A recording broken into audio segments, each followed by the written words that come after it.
A few years back, I reviewed several of the classic Universal movie monsters flicks, like Dracula, Frankenstein, the Wolfman, and The Mummy.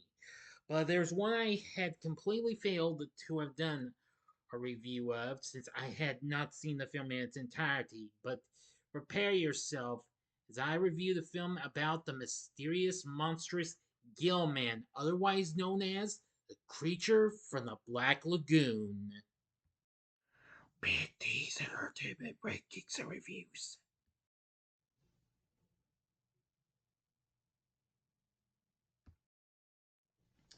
So, greetings, my fellow YouTubers, and welcome to Big D's Entertainment Rankings and Reviews. I'm the Big D, and this time around, I bring to you a review of the 1954 black and white 3D monster horror flick, Creature from the Black Lagoon, released by Universal, directed by Jack Arnold, from a screenplay by Harry Essex and Arthur Ross, and a story by Maurice Zim. Starring Richard Carlson, Julia Adams, Richard Denning, Antonio Moreno, Nestor Paiva, and Whit Bissell. The film's plot follows a group of scientists who encounter a piscine amphibious humanoid in the waters of the Amazon. The creature, also known as the Gill Man, was played by Ben Chapman and by Ricou Browning underwater.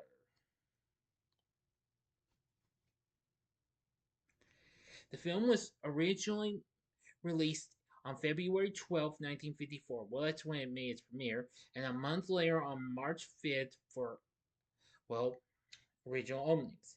Now, this was filmed in 3 dimensions or 3D and originally projected by the polarized light method. And the audience wore viewers with gray polarizing filter similar to the viewers most commonly used today. Now, and let's get into the story. A geology expedition in the Amazon rainforest uncovers fossilized evidence, a skeletal hand with webbed fingers from the Devonian period that provides a direct link between land and sea animals. Expedition leader Dr. Carl Maya orders his 2 assistants, Luis and Thomas, to stay in camp while he visits the Marine Biology Institute. Carl reunites with his friend and former student, ichthyologist Dr. David Reed. David works at an aquarium in California, but more recently he has been a guest at Carl's Institute in Brazil to study lungfish. David persuades his boss, the financially minded Dr. Mark Williams, to fund a return expedition to the Amazon to look for the remainder of the skeleton. Soon after Carl leaves camp, a piscine amphibious humanoid, a living member of the same species from which the fossil originates, becomes curious about the expedition's camp. When its sudden appearance frightens the assistants, they panic and attack, and in response, the enraged creature kills them both. The group goes on board the tramp steamer Rita, captained by Krusty Lucas. The expedition consists of David, Carl, Mark, David's girlfriend and colleague Kay Lawrence, and another scientist, Dr. Edwin Thompson. When they arrive at the camp, they discover Carl's assistants have been killed while he was away. Lucas suggests it was likely done by a jaguar, but the others are unsure. A further excavation of the area where Carl found the fossil turns up nothing.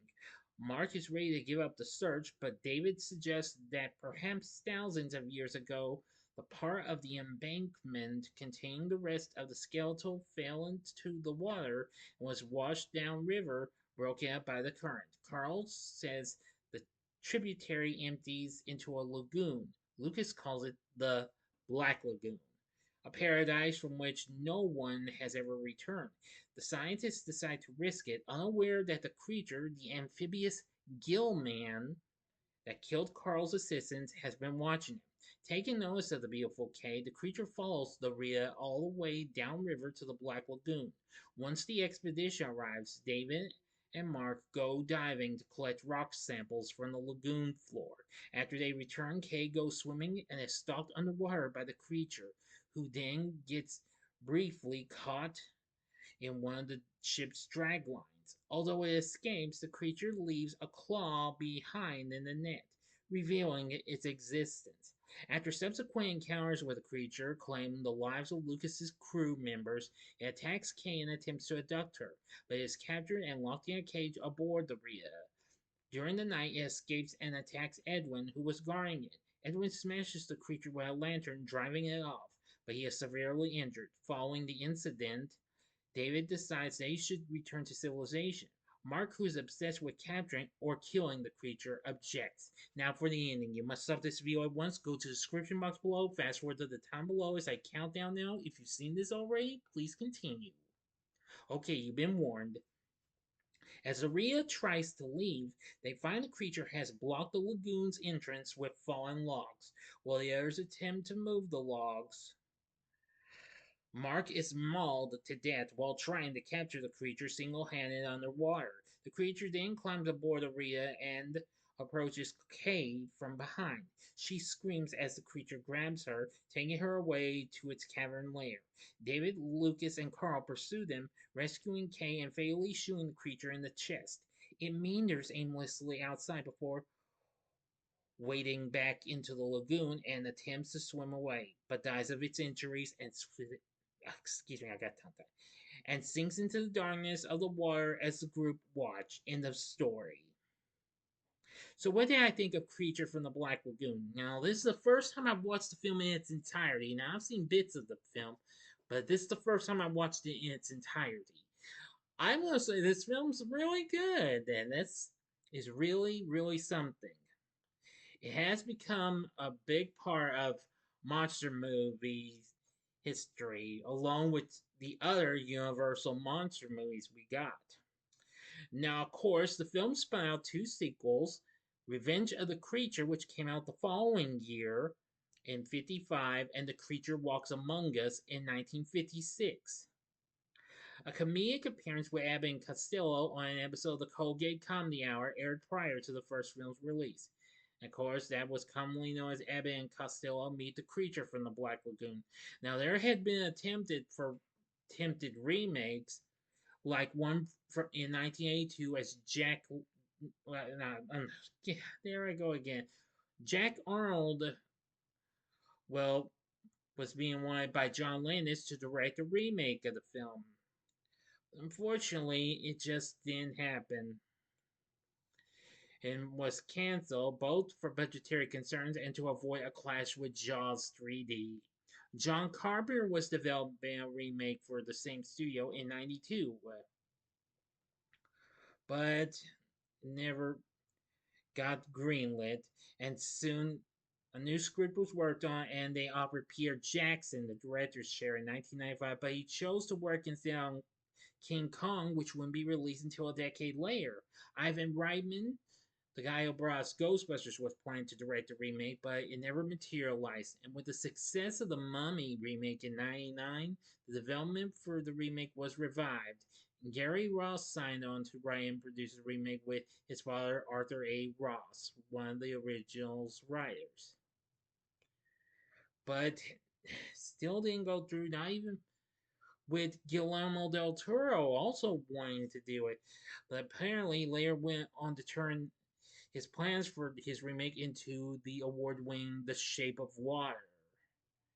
There were just so many planned remakes. Now, last August, it was announced that James Wan was in talks to direct the remake. But who knows? I doubt that's happened too. I will tell you. But overall, I found this to be a pretty good creature feature. With its music by Henry Mancini, Hans J. Salter, and Herman Stein, I thought this was pretty good. Upon its release, it did make, well, 1,300,000 at the box office. Rotten Tomatoes has a score of 80%, saying a solid atmospheric creature feature that entertains without attempting to be deeper than it needs. Metacritic has a score of 68. Legendary They're a movie critic and fanatic, which I'm just calling that just for the heck of it. Leonard Maltin said, archetypal 50s monster movie has been copied so often that some of the edge is gone, but it's still entertaining. With juicy atmosphere and luminous underwater photography sequences. And that's that. The AFI recognized this in its couple of lists. 2001's AFI's 100 Years, 100 Thrills, where it was nominated, and 2003's AFI's 100 Years, 100 Heroes and Villains, where the Gill Man was nominated as a villain. Anyway, as of this year, the Hollywood Reporter listed the film as having the best stunts of 1954. I couldn't agree more. Yes, it does have some pretty good stunts. For the cast, we have Richard Carlson as Dr. Reed, very good performance. Julia Adams as Kay, very good. Richard Denning as Dr. Williams, good. Antonio Moreno as Dr. Maya, good. Nestor Paiva as Captain Lucas, also good. And Whit Bissell as Dr. Thompson, very good. Now, of course, the Gilman's portrayals were unfortunately uncredited. Ricou Browning played the Gilman underwater, which he did exceptionally good, and Ben Chapman did the Gilman on the land. I will say he did very good as well. So with everything said, I found with its atmosphere, its story, and the great characters and cast and score, I think Creature from the Black Lagoon is exceptionally a very good creature feature. So would I recommend it? I would definitely say, sure, go ahead. I mean, if you're a fan of creature features, then this is a film that would be right up your alley.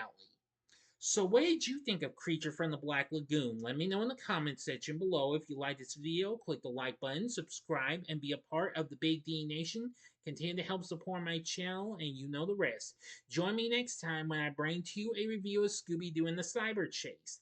So if you like this, check out my reviews for these other creature features. In the upper left-hand corner is my re-review of Universal's 1975 classic Jaws.